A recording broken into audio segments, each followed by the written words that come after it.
जैसा कि आप एक प्राचीन नगर से प्राप्त पात्र, इस तरह के पात्रों का उपयोग लगभग 4700 वर्ष पहले किया जाता था। आज से लगभग कितने वर्ष पुराने? 3700 वर्ष पहले किया जाता था। इसमें क्या होता था कि आप देख सकते हैं, इस तरह के सिक्कों का प्रयोग लगभग, और ये सिक्के देख रहे हैं आप, ये वाले, इनका प्रयोग लगभग ढाई हजार वर्ष पूर्व किया जाता था। ठीक है। अब आप ये बताइए कि जो अभी सिक्के उपयोग होते हैं और पहले वाले सिक्के रहते हैं, इनमें क्या बेसिक डिफरेंस है। ठीक है। तथा सिक्कों की प्राप्ति के लिए छानबीन तथा खुदाई भी करते थे। मतलब ये लोग क्या करते थे? छानबीन करते थे, खुदाई करते थे। इनमें कुछ वस्तुएं मिलती थी, जैसे पत्थर हुआ, पक्की मिट्टी हुई, धातु की बनी हो सकती हैं। ऐसे कठोर तत्व जल्दी नष्ट ना होने वाले थे। मतलब ये जल्दी नष्ट नहीं होते थे। पुरातत्व क्या करते थे? जानवरों, चिड़ियों, मछलियों, हड्डियों, इनको भी ढूंढते हैं ताकि उन्हें पता चल सके कि पहले के जो लोग रहते थे वो किस तरीके का खाना खाते थे या क्या क्या जीव पाए जाते थे। ठीक है। अब वनस्पति अवशेष की बात करें तो ये बहुत मुश्किल से बच पाती थी, क्योंकि ये जल्दी से नष्ट हो जाती थी। लेकिन जो दाने जो कि जले हुए रहते थे या जो लकड़ी के टुकड़े रहते थे, वे मिल जाते थे, क्योंकि ये आसानी से नष्ट नहीं होते थे। पांडुलिपियां, अभिलेखों तथा पुरातत्व से ज्ञात जानकारी के लिए इतिहासकार प्रायः स्रोत शब्द का उपयोग करते हैं। स्रोत मतलब क्या होता है? जिनके द्वारा हमें पहले की जो हिस्ट्री रहती है उसकी जानकारी मिलती है। उसे हम आता है कि इतिहासकार किन्हें कहते हैं? तो इतिहासकार उन्हें कहते हैं जो अतीत का अध्ययन करते हैं। ठीक है। अब स्रोत से जो जानकारी उपलब्ध रहती है उसे एक वो रोचक तरीके से पढ़ते हैं और समझाते हैं। ठीक है। हम धीरे धीरे अतीत का पुनर्निर्माण करते जाते हैं। मतलब पहले क्या हुआ था उसके बारे में हम एक अच्छी जानकारी हासिल करते जाते हैं। अब ये उन जासूसों की तरह होते हैं जो सभी स्रोतों का प्रयोग करते हैं और उनसे क्या क्या जानकारी उपलब्ध हो सके वो सारी जानकारी ये लाने का प्रयास करते हैं। क्या तुमने इस पुस्तक के शीर्षक हमारे अतीत पर ध्यान दिया? यहाँ अतीत शब्द का प्रयोग बहुवचन के रूप में हुआ है। अतीत मतलब एक बहुवचन शब्द है। ठीक है। मतलब जो पहले की जानकारी हासिल कर पाता है की ओर ध्यान दिलाने के लिए किया गया है। अलग अलग समूह के लोगों के लिए अतीत के अलग अलग मायने। उदाहरण के लिए जो पशुपालक होते हैं या कृषक से जो जीवन राजाओं तथा रानियों के जीवन से तथा व्यापारियों का जीवन शिल्पकारों के जीवन से बहुत भिन्न था। मतलब इनके बीच में काफ़ी ज़्यादा भिन्नताएं थीं। जैसा कि हम आज भी देखते हैं, उस समय भी देश के अलग अलग हिस्सों में लोग अलग अलग व्यवहारों के रीति रिवाजों का पालन करते थे। मतलब उनके व्यवहार अलग होते थे और रीति रिवाज अलग होते थे। जैसे कि अगर हम अंडमान निकोबार द्वीप समूह की बात करें तो वहाँ के जो अधिकांश लोगों का जो भोजन होता था वो मछलियाँ पकड़कर वो शिकार करते और फल फूल का संग्रह भी किया करते थे ताकि वो अपना पेट भर सके। ठीक है। इसके अतिरिक्त एक अन्य भेद है। उस समय का जो शासक था वो अपनी विजयों का लेखा जोखा रखते थे। मतलब जो भी वो जब कुछ भी विजय हासिल करते थे तो उसको एक शिलालेख पर अंकित कर लिया करते थे।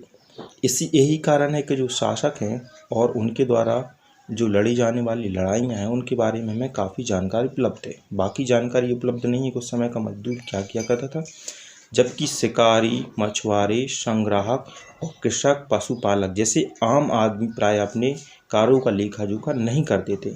इसलिए पुरातत्वविद को ये जो लोग हैं, ये जो गरीब लोग हैं, इनके बारे में ज़्यादा जानकारी हासिल नहीं हो पाई, क्योंकि ये लोग अपना कोई भी लेखा जोखा नहीं रखते थे। अब तिथियों का क्या मतलब होता है तो जान लेते हैं कि तिथियों को क्या मतलब होता है। अब तिथियों के बारे में विषय में पूछे तो शायद आपको तारीख, माह, जैसे कि 2000 या उसी तरह की कोई और वर्ष बताएंगे। ठीक है। वर्ष की गणना अपन ईसाई धर्म प्रवर्तक ईसा मसीह के जन्मदिन की तिथि। वर्ष कहने का मतलब है कि ईसा मसीह के जन्म के 2000 वर्ष पूर्ण हो चुके हैं। ईसा मसीह का जन्म पूर्व की सभी तिथियों, जिसे हम ईसा पूर्व के नाम से जाने जाते हैं, को माना गया है। इस पुस्तक में हम 2000 से अपना आरंभिक बिंदु मानते हैं। ठीक है। और वर्तमान के पूर्व तिथियों का उल्लेख करेंगे। इतिहास और तिथियाँ। अंग्रेजी में BC, हिंदी में इसे बोलते हैं ईसा पूर्व, मतलब बिफोर क्राइस्ट बोलते हैं। का तात्पर्य होता है बिफोर क्राइस्ट, मतलब ईसा के पहले की तारीख है, मतलब जब उनका जन्म हुआ था उससे पहले।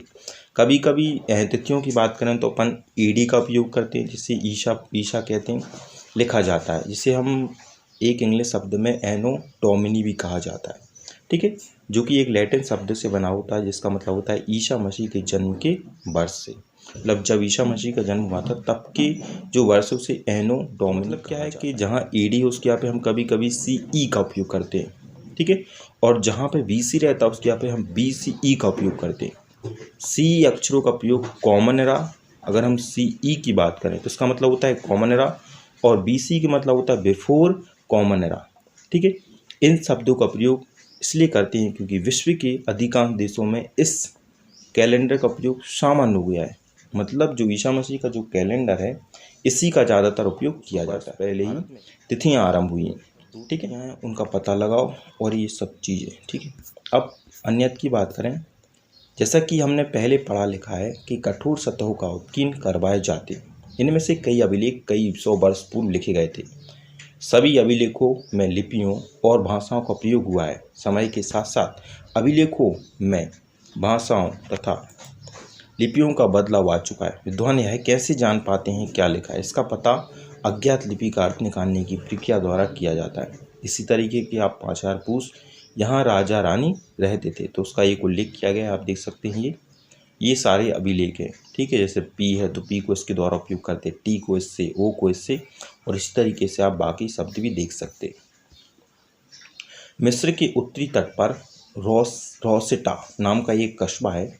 यहाँ से एक ऐसा उत्कीर्ण पत्थर मिला है जिस पर एक ही लेख, मतलब यहाँ पे एक क्या है कि मिस्र के एक रोसेटा है, वहाँ पे एक मतलब एक कस्बा है, वहाँ पे एक उत्कीर्ण पत्थर मिला है जिस पर एक ही लेख 3 भिन्न भिन्न भाषाओं में तथा लिपियों में, मिस्र लिपियों के 2 प्रकारों में, मतलब ये अलग अलग यूनानी तथा मिस्री 2 लिपियों में लिखा गया है। कुछ विद्वान यूनानी भाषा पढ़ सकते हैं। उन्होंने बताया कि यहाँ राजाओं तथा रानियों के नाम एक छोटे से फ्रेम में दिखाए गए हैं जिसे कारतूस कहा जाता है, ठीक है, मतलब राजा रानियों को एक फ्रेम में दिखाया गया जिसे कारतूस कहा जाता है। इसके बाद विद्वानों ने यूनानी तथा मिस्र संकेतों को अगल बगल रखते हुए मिस्री अक्षरों की समानार्थक ध्वनियों की पहचान की और पता लगाया कि इनकी जो पहचान है वो लगभग सेम आ रही। जैसा कि आप देख सकते हैं यहाँ एक अक्षर के लिए शेर तथा ए अक्षर के लिए चिड़िया चित्र बने हैं। एक बार जब उन्होंने यह जान लिया कि भिन्न भिन्न अक्षर उनके लिए प्रयुक्त हुए तो वे आसानी से अभिलेखों का भी पढ़ सके।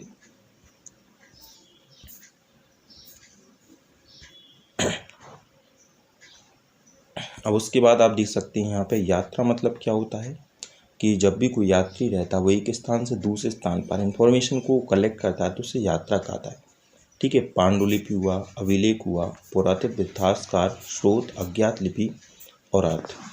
अब इस आपको ये चैप्टर समझ में आएगा। अगले पार्ट में हम इसके जो उपयोगी शब्द रहेंगे उसे कंप्लीट करेंगे और जो इसकी एक्सरसाइज उसे भी कंप्लीट करेंगे। तब तक के लिए नमस्कार।